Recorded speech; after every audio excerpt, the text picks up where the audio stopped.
اللہ سبحانہ تعالی نبی پاک صلی اللہ علیہ وسلم کی مطابقت کاملہ کرنے والے فرد کو ایکسٹرا آرڈنری خصوصیات عطا فرماتا ہے، اور جب وہ ان ایکسٹرا آرڈنری خصوصیات کا اظہار کرتا ہے تو اسی کو کرامت کہتے ہیں۔ لیکن جو ریشنلزم کے دائی ہوتے ہیں وہ ہر دور میں فتنہ پرور ہی رہے ہیں، انہوں نے تو معجزے کو بھی نہ تسلیم کیا، یہی وجہ ہے کہ وہ مقام نبوت کو بھی نہ پہچان سکے اور نبی پر ایمان سے بھی محروم رہے۔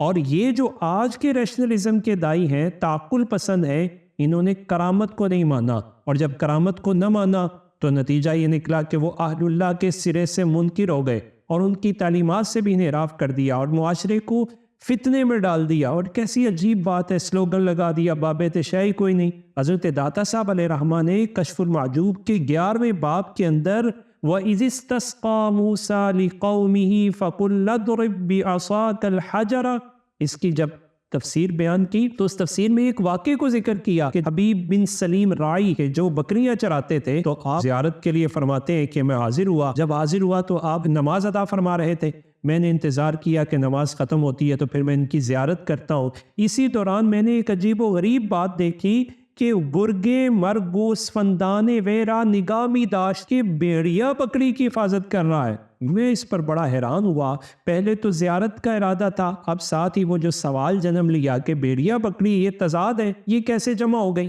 تو میں نے انتظار کیا، جب انہوں نے نماز ادا کر لی تو نماز ادا کرنے کے بعد وہ مجھ سے یہ فرمانے لگے، ای پسر بچے کار آمدی، بچے کس کام کے لیے آئے ہو؟ تو میں نے ان سے عرض کیا بس زیارت تو میں آپ کی زیارت کے لیے آیا ہوں۔ ادھر رولا ڈالا ہوا انہوں نے، جناب آپ اہل اللہ کے پاس کیا لینے جاتے ہیں؟ ارے جو 1000 سال پہلے حضرت داتا صاحب لینے کے، آج ہم داتا صاحب سے وہی لینے کے لیے جاتے ہیں۔ یہ کیسی عجیب بات ہے کہ اہل اللہ کی زیارت پر بھی فتنہ پرور اپنی فتنہ انگیزی سے باز نہیں آتے۔ تو حضرت داتا صاحب علیہ رحمہ فرماتے ہیں کہ میں نے ان سے پھر سوال کر دیا کہ یہ عجیب بات ہے کہ یہاں بھیڑیا بکریوں کی حفاظت کر رہا ہے، تو آپ نے فرمایا اس وجہ سے کہ میں نے اپنے پروردگار کے ساتھ موافقت کی ہوئی ہے، تو رب تعالیٰ نے نبی علیہ السلام کی مطابقت کے طفیل اپنی بارگاہ میں میری موافقت کو قبول فرمایا ہے اور مجھے یہ اعزاز اور شرف عطا فرمایا ہے۔ اور ساتھ ہی آپ نے اپنے مصلی کے نیچے ہاتھ ڈالا تو 2 پیالے آئے،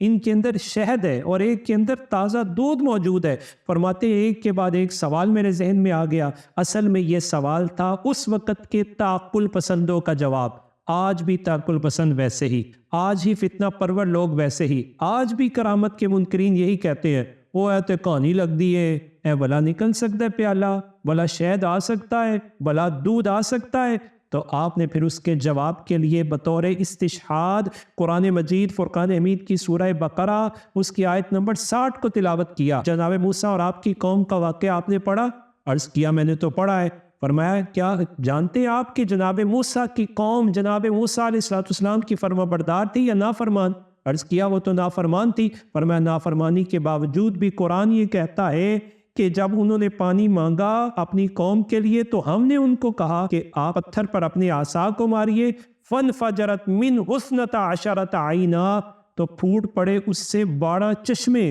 فرمانے لگے وَمُوسَىٰ نَا بَدَرْجَئِ محمد بود، کہ جناب موسیٰ علیہ السلام کی ذات ہے، دوسری طرف آپ کی نافرمان قوم ہے، اور اس کے باوجود ان کے لیے چشمے آ سکتے ہیں، تو ہمارے آقا و مولا تو جناب موسیٰ علیہ السلام کے بھی محبوب ہے، اور آپ کا درجہ سب سے اولیٰ و اعلیٰ والا درجہ ہے، اور آپ کی امت کو بھی رب تعالیٰ نے سب سے اعلیٰ ہونے کا اعزاز عطا فرمایا ہے۔ وہ نافرمان ہو تو چشمے آ جائیں، تو اگر رسول اللہ کا امتی ہو اور ہو بھی فرما بردار تو پھر دودھ اور شہد کے چشمے کیوں نہیں آئیں گے؟ لیکن تعقل پسندوں کو نہ کل بات سمجھ آئی اور نہ آج آئے گی۔ یہ تعقل پسند وہی ہیں کہ جن کی عقل پر ماتم کرنے کو جی چاہتا ہے کہ ایک طرف زمزم پی رہے ہوتے ہیں، زمزم کے فضائل بیان کر رہے ہوتے ہیں، اور دوسری طرف کرامت کا انکار کر رہے ہوتے ہیں کہ جو پانی کا چشمہ جناب اسماعیل کے قدموں سے پھوٹا وہ پینا بھی، اور پینے کے ساتھ ساتھ